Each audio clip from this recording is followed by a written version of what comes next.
first range of motion test I will be showing you is for the upper extremity. I'll be showing you shoulder flexion.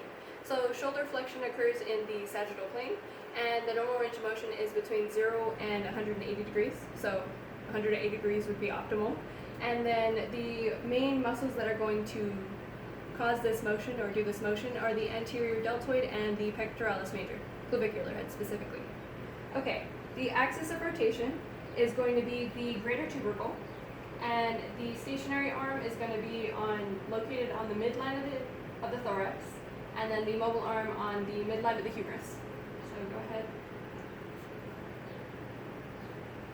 Okay.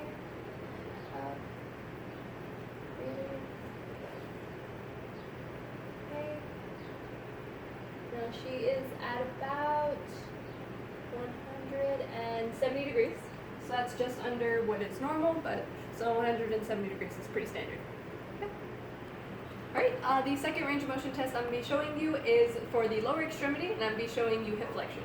So hip flexion is also in the sagittal plane, similar to shoulder flexion, but this time hip flexion, the normal range of motion is 0 to 120 degrees, so 120 would be the optimal degree of flexion.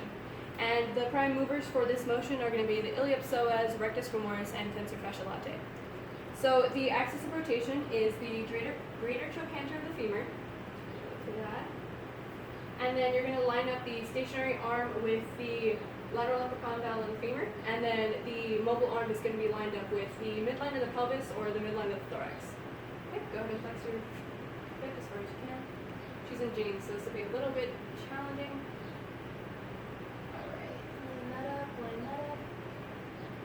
Alright, she is at 108 degrees, so she's a little bit lower than the normal range, but again, that could be just the genes.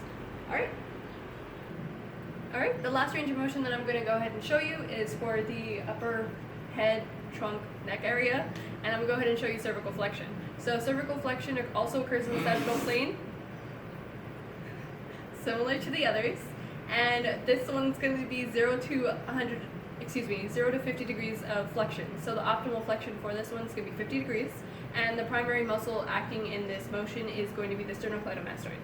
So you're going to line up the axis of rotation on the external acoustic meatus, and you're going to line up the stationary arm perpendicular to the ground, and you're going to line up the mobile arm just beneath the nose.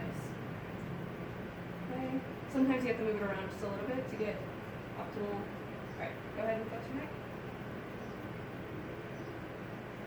Alright, make sure that's straight.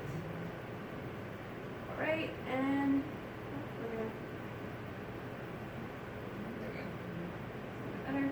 she is at 45 degrees of flexion. Alright, thank you.